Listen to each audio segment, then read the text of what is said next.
sudah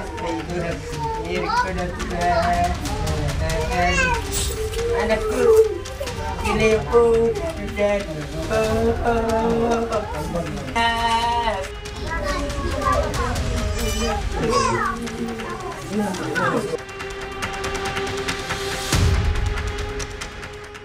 Saudara, sampai dengan saat ini polisi masih terus mendalami apa yang kemudian menjadi motif dari dibakarnya rumah wartawan Tribrata TV, Riko Sempurna Pasaribu, yang kemudian mengakibatkan Riko dan juga 3 anggota keluarga lainnya meninggal dunia. Sembari menunggu pemeriksaan yang kemudian dilakukan oleh polisi, pihak kuasa hukum dan juga pihak keluarga mendatangi Puspom TNI Angkatan Darat. Dan apa kemudian dibahas, kita akan tanyakan langsung kepada kuasa hukum pihak keluarga, ada Mas Irfan Saputra dan juga ada anak dari Riko Sempurna Pasaribu, Mbak Eva Pasaribu. Terima kasih Mas dan juga Mbak sudah meluangkan waktu untuk Kompas TV. Sebelumnya Panglima TNI sudah bilang, Mas, bahwa tidak ada personil TNI Angkatan Darat yang kemudian terlibat dari peristiwa kebakaran. Artinya kedatangan pihak kuasa hukum ini bentuk keraguan dari pernyataan Panglima?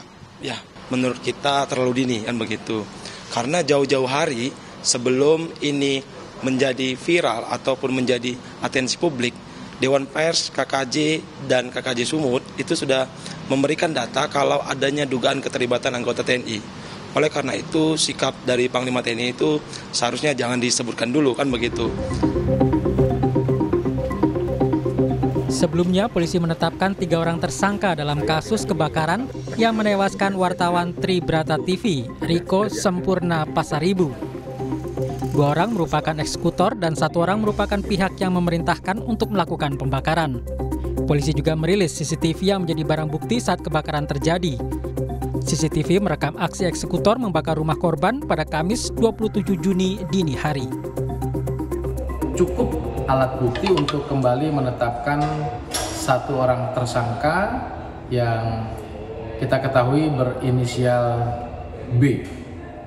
Analisa komunikasi yang didapatkan oleh penyidik bahwa yang bersangkutan ini orang yang menyuruh melakukan pembakaran di rumah korban. Sebelumnya, Panglima TNI Jenderal Agus Subianto membantah adanya keterlibatan anggotanya dalam kasus tewasnya wartawan di Karo, Sumatera Utara. TNI juga sudah menyerahkan masalah ini kepada kepolisian.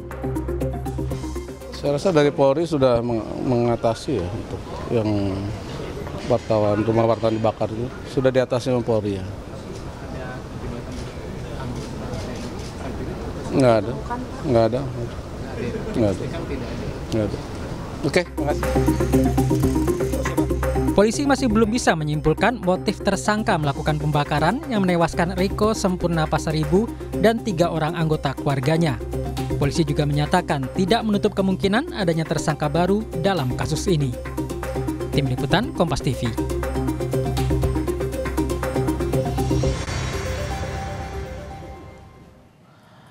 Dan untuk mengetahui lebih lanjut soal kelanjutan pengusutan kasus pembunuhan jurnalis di Karo, Sumatera Utara ini, sudah bergabung bersama kami Direktur LBH Medan Irfan Saputra dan Kadispen TNI AD Brigjen Christomay Sianturi. Selamat sore semuanya, apa kabar? Selamat sore, Bang. Terima kasih seluruhnya sudah hadir dalam diskusi kami kali ini. Pak Christo, saya ke Anda dulu. Panglima menepis ada keterlibatan dari anggota TNI dalam kasus ini, tapi dari keluarga korban masih menilai ada keterlibatan di situ. Sejauh ini apa temuan TNI AD, Pak? Ya, artinya kan pernyataan Bapak Panglima TNI beberapa hari yang lalu itu kan memang belum ada hasil kesimpulan bahwa yang menyatakan ada anggota TNI atau anggota TNI Angkatan Darat yang terlibat. Jadi tidak ada salah yang disampaikan oleh Panglima TNI. Beliau tidak menyebutkan, tapi sampai saat ini kan memang belum ada. Baru dugaan, beda hasil kesimpulan dengan dugaan. Ya, artinya saat ini kami TNI Angkatan Darat setelah kemarin di Puspomat menerima laporan atau pengaduan dari pihak keluarga, tentunya kami TNI Angkatan Darat akan segera menindaklanjuti informasi itu, menindaklanjuti laporan itu. Puspom akan terus bekerja, hal ini berkoordinasi dengan Pomdam 1 Bukit Barisan karena lokus atau kejadiannya ada di Pomdam 1 Bukit Barisan. Termasuk kemarin juga kita sudah menyampaikan kepada pihak keluarga agar tetap memberikan pengaduan kepada posko pengaduan yang sudah ada di Sumatera Utara. Nah, tentunya kita akan mengasistensi, membantu Pom 1 dalam hal ini untuk melakukan pengusutan atas informasi, atas laporan yang telah diberikan oleh pihak keluarga.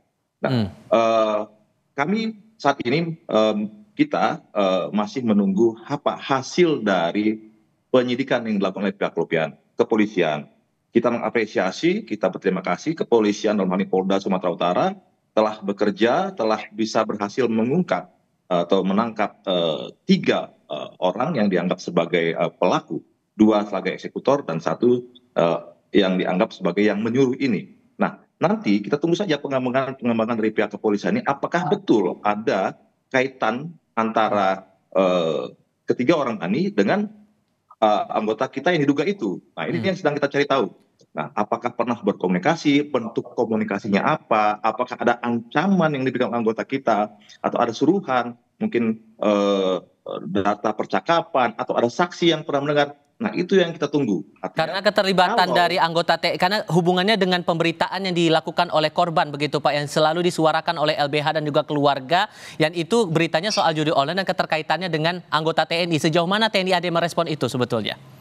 Iya, kita sudah menindaklanjuti itu. Jadi gini, sejak saat disampaikan bahwa ada anggota kita Batalion 125 diduga terlibat, satuan tersebut sudah menindaklanjuti. Nah, dalam hal ini Batalion Infanteri 125 sudah menindaklanjuti hal ini untuk meriksut, menanyai dari anggota kita yang disebutkan tadi.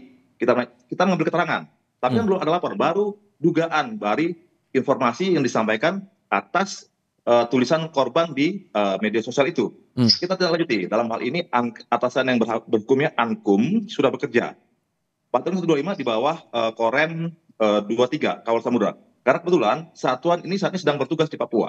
Jadi langsung Danten turun tangan untuk mengecek ada informasi tersebut. Nah, baru beberapa hari yang lalu ada laporan kepada Puspomat bahwa pihak keluarga melaporkan dugaan keterlibatan anggota ini. Oke. Itulah Puspom akan langsung turun untuk membantu itu. Itu Mas. Oke, saya koreksi tadi sempat saya sebutkan pemberitaan tentang judi online tapi bukan terkait dengan judi online itu tadi. Saya ke Bang Irfan kalau begitu. Bang Irfan, apa temuan baru dari teman-teman sendiri soal kasus ini? Baik, terima kasih Bang Tifal. Pertama kita harus, kami mau menegaskan dulu apa yang disampaikan tadi Pak Brigjen. Kalau Panglima bukan menyatakan belum ya, tapi tidak. Jadi tidak ada keterlibatan, begitu. Jadi kita harus menyampaikan itu terlalu dini, dan makanya kita semalam Jumat itu membuat laporan ke Puspomat Angkatan Darat secara resmi terkait dengan adanya dugaan tindak pidana pembunuhan berencana. Terkait dengan ada dugaan tindak pembunuhan berencana, kita memang sudah diterima dengan baik, Puspomat menerima kita dengan baik, dan laporan kita sudah diterima. Dalam laporan tersebut kita menghadirkan bukti-bukti percakapan terkait dengan percakapan yang adanya anggota TNI tersebut, yang diduga anggota tersebut, untuk meminta di take down atau dihapusnya pemberitaan yang sebelumnya diberitakan oleh korban. Jadi korban ini beranjak dari pemberitaan yang telah secara berulang-ulang diberitakannya, tanggal 21, 22, 23. Dengan ada berita itu, maka anggota tersebut, yang diduga tersebut, meminta itu take down. Terus ada bukti percakapan di mana terkait dengan rekan kerja korban menyampaikan oret pemberitaannya kepada anggota yang diduga tersebut langsung ke handphonenya. Beginilah bahasanya, beginilah oret-oretan Purna. Di situ dijawab, kalau ini sudah nggak cocok lagi, kan begitu. Selanjutnya ada percakapan tentang itu kekhawatiran dan ancaman yang telah diterima sebelumnya oleh korban dengan dia menyampaikan mohon perlindungan kepada Kasat Reskrim AKP Rasmaju yang melalui rekan korban itu untuk WhatsApp dengan bahasa izin komandan, tolong segera tindak lanjuti biar bagaimana adik kita ini nyaman beraktivitas, dan macam betul aja yang terduga itu, kan begitu. Itu sudah ada, dan itu yang menjadi dugaan kita pemicu permasalahan ini dengan adanya keterlibatan anggota TNI. Dan ini merupakan keyakinan keluarga korban. Makanya korban dari jauh-jauh dari Sumatera Utara terbang ke Jakarta untuk membuat laporan ke Puspomat. Dan alhamdulillah Puspomat menerima itu, dan kami meyakini Puspomat akan objektif dan bekerja cepat untuk mengungkap ini. Tapi sikap-sikap pernyataan itu Pak Brigjen dan rekan-rekan mungkin tidak lagi disampaikan, karena satu lagi berkaca dari sebelumnya kita perlu sampaikan ini banyak beredar. Kapendam Satu Bukit Barisan menyatakan kebakaran murni dan tidak ada OTK. Begitu juga Kabid Humas Polda Sumut. Ternyata 3 tersangkanya. Kan begitu. Ini kan jadi jangan sampai ada berpikir negatif masyarakat. Kita lihat prosesnya dan ini dengan bukti-bukti yang disampaikan. Kira-kira itu Bang Tifal. Pak Kristo, dengan banyaknya temuan itu tadi dari pihak keluarga dan juga LBH ditambah temuan dari KKJ juga, Komite Keselamatan Jurnalis, apakah nanti dari TNI AD juga akan melibatkan KKJ untuk ikut menelusuri mendalami lagi kasus ini?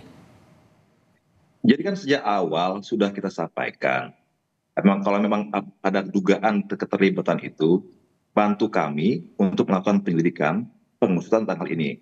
Berikan kami bukti-bukti yang ada. Nah, nanti biarkanlah para penyidik ini bekerja. Dalam hal ini mungkin pihak kepolisian sedang mencari tahu juga apakah ada memang percakapan yang bersifatnya mengancam misalnya. Apakah itu hanya percakapan biasa-biasa saja.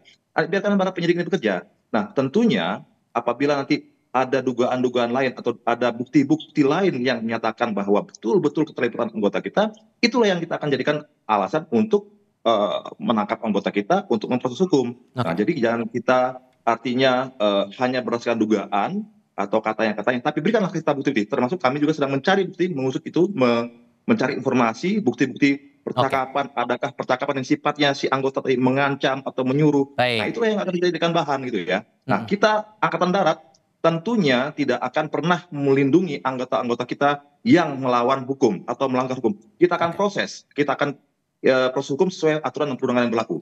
Demikian. Sudah ada komitmen di situ. Pak Kristo Mesianturi, terima kasih banyak sudah berdiskusi bersama kami. Bang Irfan juga terima kasih sudah hadir di Kompas Petang. Sehat selalu semuanya. Selamat sore. Terima kasih Mas. Selamat sore.